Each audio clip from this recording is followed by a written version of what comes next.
Assalamualaikum warahmatullahi wabarakatuh. Perkenalkan, nama saya Aira Kesafa Intan Ramadhani, absen 1. Saya dari kelas 10 PM2. Saya akan menjelaskan hasil rangkuman saya tentang berpikir komputasional.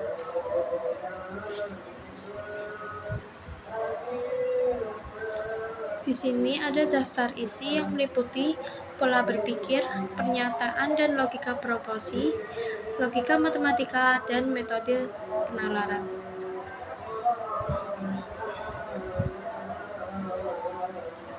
Pola berpikir. Berpikir komputasional adalah cara berpikir logis dan sistematis untuk menyelesaikan masalah, seperti saat menggunakan kartu elektronik di transportasi umum. Ide atau gagasan muncul dari respon otak terhadap masalah dan dapat menghasilkan solusi, inovasi, serta pengembangan teknologi. Pemetaannya dilakukan dengan menentukan tema utama, subtema, dan menyusun ide secara runtut, misalnya dengan peta konsep. Algoritma adalah langkah-langkah logis untuk menyelesaikan masalah. Proses ini melibatkan otak kiri, logika, dan otak kanan, kreativitas.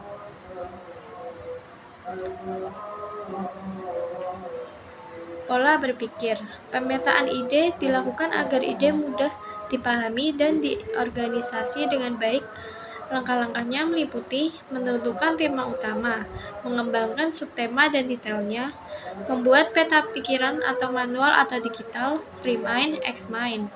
Tujuannya untuk menyusun solusi secara terarah dan efisien. Algoritma adalah langkah-langkah logis dan sistematis untuk menyelesaikan masalah. Digunakan dalam teknologi seperti AI, sistem pakar, dan data mining. Melibatkan otak kiri analisis logika, dan otak kanan kreativitas intuisi. Penalaran dapat dimulai dari ide hingga solusi atau sebaliknya.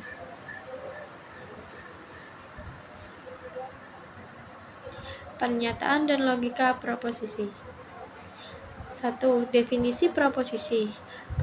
Proposisi adalah pernyataan logis yang bernilai benar, true atau salah, false, tetapi tidak keduanya sekaligus. Contohnya, 12 tambah 5 sama dengan 17. Benar. Setiap angka dikalikan 0 akan menghasilkan 0. 2. Unsur pernyataan proposisi. A. Subjek, pelaku atau hal utama dalam pernyataan. B. Predikat, tindakan atau kondisi terhadap subjek. C. Copula, penghubung subjek dan predikat. D. Kuantor, kata pembantas seperti semua, setiap, sebagian.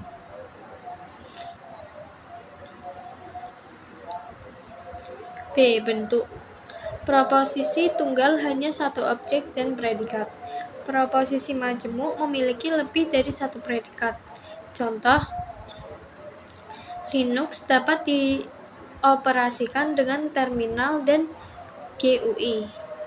B. Sifat. Kategorilah bernilai mutlak, pasti benar atau salah. Kondisional, tergantung kondisi, atau dibagi dua. Hipotetis.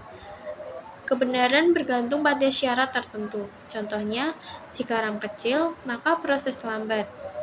Disjungtif, pilihan antara dua kemungkinan.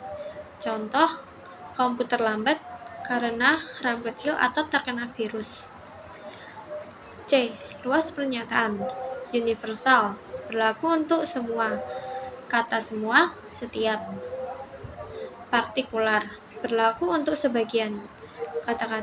Kata-katanya, beberapa, dan sebagian. Singular, hanya satu subjek tertentu.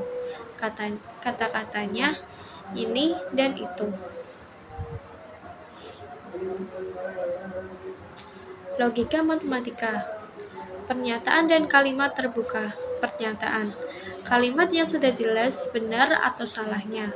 Contoh, 17 Agustus adalah hari kemerdekaan Indonesia. Kalimatnya adalah benar. Monitor. 2. Monitor berfungsi mencetak kertas. Kalimatnya salah. Kalimat terbuka, adalah kalimat yang belum pasti nilainya, perlu diuji. Contohnya 20x tambah 10 sama dengan 199, tergantung nilai x-nya.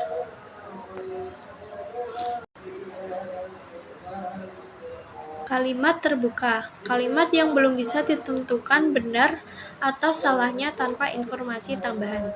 Contoh, x tambah 5 sama dengan 10, tergantung nilai x-nya. 3. Negasi. P.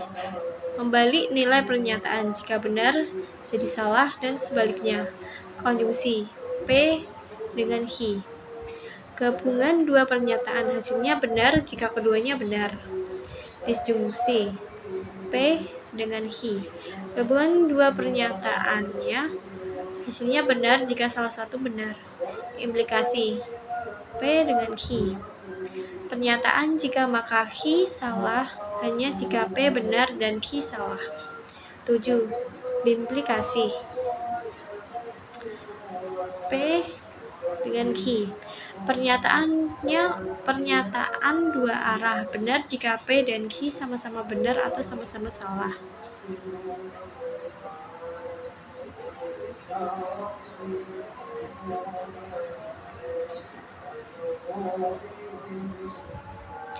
Metode penalaran. Penalaran adalah proses berpikir untuk menarik kesimpulan dari fakta atau premis yang sudah ada. Tujuannya untuk memperoleh pernyataan baru yang dapat diuji kebenarannya.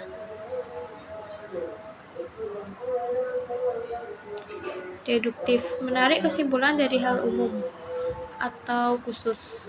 Contoh, premis. Semua kabel fiber optik bisa kirim data cepat. Premis.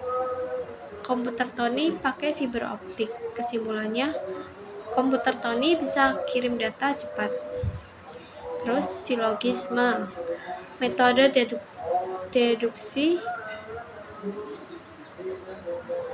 deduksi dengan dua premis sama dengan satu kesimpulan. Silogisme negatif, menggunakan kata tidak atau bukan. 2. Induktif, menarik kesimpulan dari hal khusus atau umum. Contoh, beberapa wisatawan suka wisata air, sama dengan wisata air disukai banyak orang. 3. Abduktif, menarik dugaan atau hipotesis dari gejala tertentu. Contoh, objek wisata dingin, berkabut sama dengan kemungkinan pegunungan.